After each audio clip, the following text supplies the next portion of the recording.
အားလုံးပဲမင်္ဂလာပါဗျကိုပြ channel လေးကနေမင်္ဂလာပါလို့နှုတ်ခွန်းဆက်သလိုက်ရပါတယ်အားလုံးပဲမင်္ဂလာရှိတဲ့ညာချမ်းလေးကိုထားရပိုင်ဆိုင်နိုင်ကြပါသေးဗျာနော်ကိုဒီမှာအားလုံးပဲကိုပြလိုက်ရှိုးလေးဝင်လာတဲ့မိတ်ဆွေတွေအားလုံးပဲစိတ်ချမ်းသာခြင်းကိုကြီးချမ်းသာခြင်းနဲ့ပြည့်စုံနိုင်ကြပါစေစီးပွားရေးလူမှုရေးကျန်းမာရေးအစားအသောက်တွေအဆင်ပြေလို့အလုပ်ကိုင်းတွေဒီထက်မှကအောင်မြင်တိုးတက်ကြပါစေတွားလန်းတွေတားလို့လာလန်းတွေဖြောင်းကြပါစေကိုပြ channel လေးကဥဒပထမဆုံးမကောင်းလေးတောင်းပေးလိုက်ပါတယ်ဗျာနော်ကျွန်တော်ရဲ့ချမိတ်ဆွေတွေအားလုံးပဲကျွန်တော်တို့မနက်ပြန်တောက်ကြနေနောက်ဆုံးပိတ်လေးမှာကိုပြဘက်ကနေအခုရင်မိုင်းအားလုံးကိုလာရောက်ကြိုးစားပေးခြင်းလည်းဖြစ်ပါတယ်ဝင်လာတဲ့မိတ်ဆွေလေးတွေအားလုံးပဲ channel လေးကို subscribe မနှိပ်ကတဲ့ channel လေးကို subscribe နေပေးပါမမျှဝေရသေးရင်တော့မျှဝေပေးမ share ရသေးရင်တော့ share ပေးပါတအူးမြင့်တအူးတွေအများများတွေ့အောင်လို့တက်တိုင်တပြ share လို့ရမယ် group လေးတွေမှာ share ပေးစီခြင်းပါတယ်ဗျာနော်ကျွန်တော်ရဲ့ချင်းမိတ်ဆွေတွေအားလုံးပဲတောက်ကြနေစားရင်နောက်တစ်ပတ်3ရက်စာရဲ့ cancel ချင်တဲ့မိတ်ဆွေလေးတွေများရှိလို့ရှိရင်လည်း cancel လို့ရပါတယ်ပေါ့ဗျာနော်ကျွန်တော်4ရက်စာအောင်မှာ1000ခွဲချက်ပဲဖြစ်ပါတယ်တောက်ကြနေစားလည်းရမယ်နောက်တစ်ပတ်3ရက်စာလည်းရမှာပဲဖြစ်ပါတယ်နော်ကိုရီမိုင်းအားလုံးကျွန်တော်မိတ်ဆွေလေးတွေအားလုံးပဲကျွန်တော်တို့မနက်ဖြန်နောက်ဆုံးပေလေးမှာအကြိုက်ဆုံးအပူအနေနဲ့ဗရိတ်နဲ့လည်းကြိုက်ကမယ်အပူလည်းဖြစ်ကမယ်ဆိုရင်မနက်ဖြန်မှာအကြိုက်ဆုံးက66ကဲ11ကဲဗရိတ်ကတော့ပြောမနေနဲ့နေဗရိတ်ကတော့မေးမနေနဲ့မျိုးတွေအားလုံးပဲနေဗရိတ်ကိုတော့ကိုပြဘက်ကအကြိုက်ဆုံးလေးမှာထည့်ထားတယ်အကြိုက်ဆုံးဆိုရင်လည်းမမာဘူးပေါ့ဗျာနော်နေဗရိတ်ကမနက်ဖြန်မှာမနက်မှာအကြိုက်ဆုံးပဲဗရိတ်နဲ့ကြိုက်ပြီးအပူဆိုရင်11ကဲ66ကဲပဲရှိတယ်ဗျနော်11ကဲ66ကဲလုံးဝရှိပါတယ်မျိုးတွေအားလုံးပဲ11ကဲ66ကဲလုံးဝကီးထဲမှာလည်းကြိုက်တယ်အစင်လည်းပြည်တဲ့ထဲမှာပါတယ်အပူဆိုရင်တော့11ကဲ66ကဲကအကောင်းဆုံးပဲလို့ကိုပြရတော့ယူဆထားတယ်ဗျနော်ကိုရမိတ်ဆွေလေးတွေအားလုံးပဲမနက်ပြန်မနက်ကနေစပြီးတော့ကန်ဆက်ချင်တဲ့မိတ်ဆွေလေးတွေများရှိရင်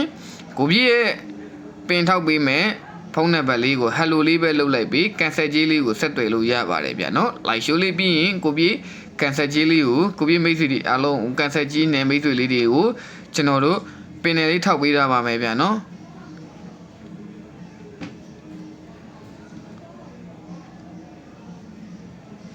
ကဲကိုရီမိုင်းအားလုံးပဲမနက်ဖြန်မနက်မှာပတ်မဲ့ပတ်တီးကတော့မျိုးတွေအားလုံးပဲ16ပတ်တီးလေးပဲဖြစ်ပါတယ်ဗျာနော်မနက်ဖြန်မနက်မှာပတ်မဲ့ပတ်တီးလေးကတော့16ပတ်တီးပါ1နဲ့ပတ်သက်ပြီးကစားမယ်ကနန်းလေးတွေပြောပေးမယ်6နဲ့ပတ်သက်ပြီးကနန်းလေးတွေပြောပေးမယ်အကြိုက်ဆုံးကနန်းလေးတွေလည်းရှိပါတယ်အပူးဆိုရင်တော့11ကဲ66ကဲမမေ့ပါနဲ့အကြိုက်11ကဲ66ရဲ့မှာထက်အကြိုက်ဆုံးဆိုရင်တော့ကျွန်တော်တို့66ဆိုတဲ့အပူးကိုအကြိုက်ဆုံးပဲ66ဆိုတဲ့အပူးကိုထပ်ပြီးတော့ကြိုက်တယ်ဗျာမျိုးတွေအားလုံးပဲအဲ့ဒါလေးကိုမမေ့ပါနဲ့အဲ့ဒါလေးကိုကိုရီမိုင်းအားလုံးပဲကျွန်တော်အတိုင်းတိုင်းပြောပါတယ်ဗျာနော်ကျွန်တော်1နဲ့ပတ်သက်ပြီးတော့15ရဲ့ကိုရီမိုင်းအားလုံးပဲ15ရဲ့14ရဲ့15ရဲ့14ရဲ့12ကဲ15ရဲ့14ရဲ့12ကဲမျိုးတွေအားလုံးပဲ15 14 12 18ပဲဖြစ်ပါတယ်ဗျာနော်15 14 12 18ပဲဖြစ်ပါတယ်1နဲ့ပတ်သက်ပြီးတော့ဗျာနော်ကျွန်တော်တို့6နဲ့ပတ်သက်ပြီးတော့65 64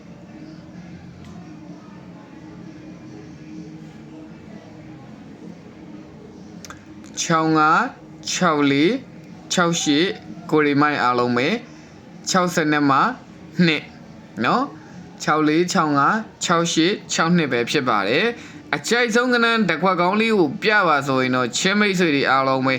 အကြိုက်ဆုံးကိုပြည့်အကြိုက်ဆုံးကနန်းလေးထပ်ပြီးတော့ပြပါဆိုရင်ချင်းမိတ်ဆွေတွေအားလုံးတစ်ခါတည်းမှတ်ပေးပါအကြိုက်တကအကြိုက်ဆုံးလေးကိုကိုပြည့်မိတ်ဆွေတွေအားလုံးပဲမှတ်ပေးပါအဲ့ဒါကတော့ကိုပြည့်အမျိုးတွေအားလုံးပဲကြိုင်ယူကစားရှုံးချင်းယူကစားအဲ့ဒါချင်းမိတ်ဆွေတွေအားလုံးပဲကိုပြည့်နှစ်ပရိတ်နဲ့60နဲ့မှ3ဆိုတဲ့ကဏ္ဍလေးပဲဖြစ်ပါတယ်ဗျာနော်နှစ်ပရိတ်နဲ့63ဆိုတဲ့ကဏ္ဍလေးတက်ကွက်ကောင်းလေးပဲဖြစ်ပါတယ်ကဲအားလုံးပဲကံကောင်းကြပါစေအဆင်ပြေကြပါစေအဖွဲ့ဝင်နေတဲ့အတူတူအောင်ဝဲခံမယ်ဒီတစ်ပတ်ကိုပပလေးပဲပုံမယ်လာမယ့်အပတ်မှာအများကြီးကစားမယ်အားလုံးပဲတက်တာပါဗျာနော်